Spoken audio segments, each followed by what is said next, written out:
The following video depicts the judgment of Babylon and the system that controls it. The Book of Jeremiah, rich with prophetic declarations, foretells the utter destruction of Babylon, a powerful empire, a wicked system that once seemed invincible. Using the Holy Manuscript as our guide, we will explore the significance and lessons from Jeremiah 51, a chapter that vividly portrays Yahuwah's judgment against Babylon and his commitment to justice. The context of Jeremiah's prophecy. The prophecy against Babylon in Jeremiah 51 verses 1 to 5 serves as a declaration of divine judgment and the certainty of Babylon's fall. This passage, rich with vivid imagery, describes Babylon's destruction as decreed by the Most High. Thus says Yahuwah, "Behold, I will raise up against Babylon, against those who dwell in Leb-Kamai, a destroying wind." Jeremiah 51 verse 1. In the opening verse, the Most High announces his intention to bring forth a destroying wind against Babylon. This phrase, destroying wind, describes an overwhelming force of divine judgment. The wind is not just a natural phenomenon, it represents the unstoppable power and wrath of Yahuwah that will sweep through Babylon, leaving nothing but devastation in its path. The use of this imagery highlights the totality of the destruction that awaits the city, emphasizing that it will be comprehensive and unavoidable. The reference to Leb-Kamai is a cryptic name for Babylon, enhancing the mysterious and ominous tone of the prophecy. It suggests that those who dwell in this place are under the imminent threat of divine retribution. The term Leb-Kamai translates to the heart of those who rise up against me, further emphasizing the rebellious nature of Babylon and its people against the Most High. This rebellion has not gone unnoticed, and the prophecy serves as a divine response to their defiance. "For I will send winnowers to Babylon, who shall winnower and empty her land. For in the day of doom they shall be against her all around." Jeremiah 51 verse 2. The second verse introduces the concept of winnowers, individuals who separate the wheat from the chaff. This metaphor indicates that the Most High will send forces to sift through Babylon, distinguishing between the righteous and the wicked. However, the emphasis here is on the emptiness that will follow.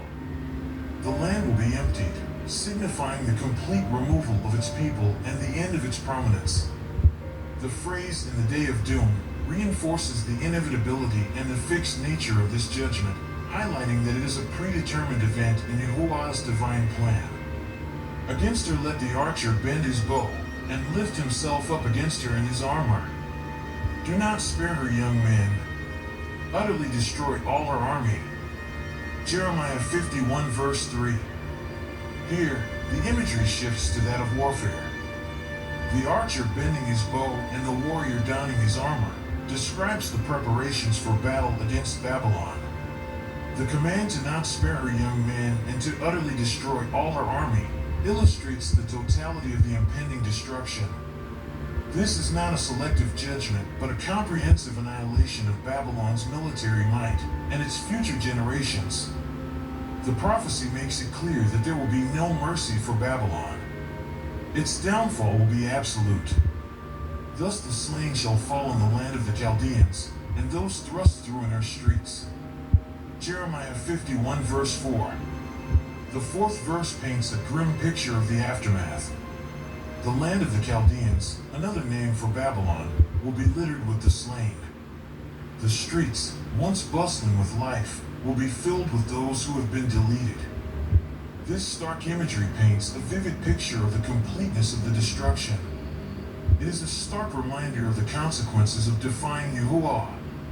"For Israel is not forsaken, nor Judah, by his Elohim, Yahuwah of hosts, though their land was filled with sin against the Holy One of Israel." Jeremiah 51 verse 5. The final verse of this passage offers a glimmer of hope amidst the pronouncement of judgment. It reassures that despite the sins of Israel and Judah, they are not forsaken by their Elohim. This contrast highlights the Most High's faithfulness to his people, even in the face of their transgressions. It serves as a reminder that divine judgment is not arbitrary, but is grounded in a deeper covenant relationship with his chosen people. Jeremiah 51 verse 11 is a powerful testament to the Most High's sovereignty and his use of the Medes as instruments of judgment against Babylon. This verse encapsulates the divine orchestration of events that led to the downfall of Babylon, highlighting that their destruction was not merely a result of human conflict, but a fulfillment of Yahuwah's prophetic word. Make the arrows bright. Gather the shields. Yahuwah has raised up the spirit of the kings of the Medes. For his plan is against Babylon to destroy it, because it is the vengeance of Yahuwah, the vengeance for his temple. Jeremiah 51 verse 11. The opening commands, make the arrows bright. Gather the shields, set the tone for imminent warfare. These directives imply preparation for battle, describing the urgency and the impending nature of the conflict.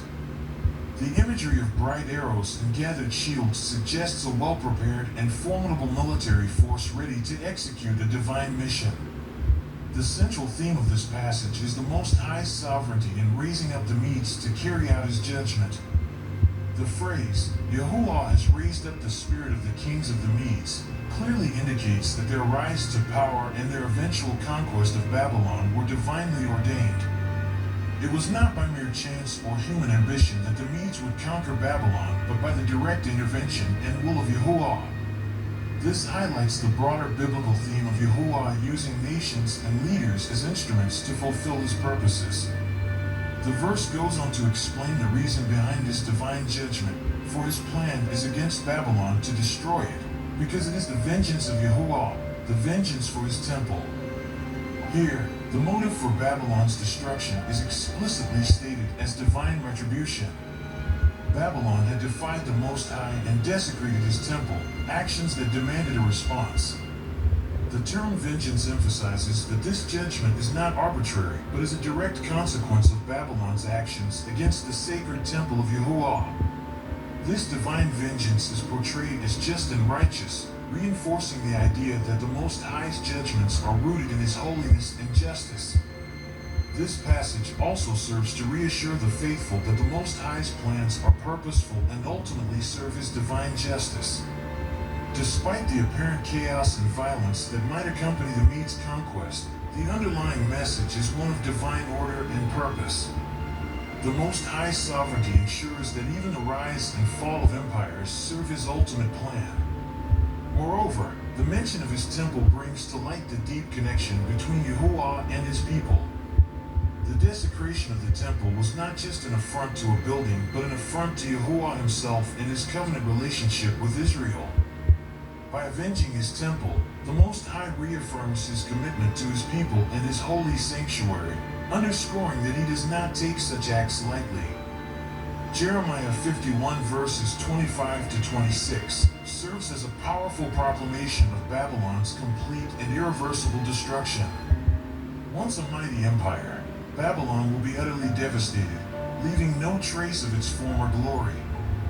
This passage highlights the totality of the Most High's judgment and the certainty of Babylon's desolation. Behold, I am against you, O destroying mountain, who destroys all the earth, says Yahuwah. And I will stretch out my hand against you, roll you down from the rocks, and make you a burnt mountain. They shall not take from you a stone for a corner, nor a stone for a foundation, but you shall be desolate forever, says Yahuwah.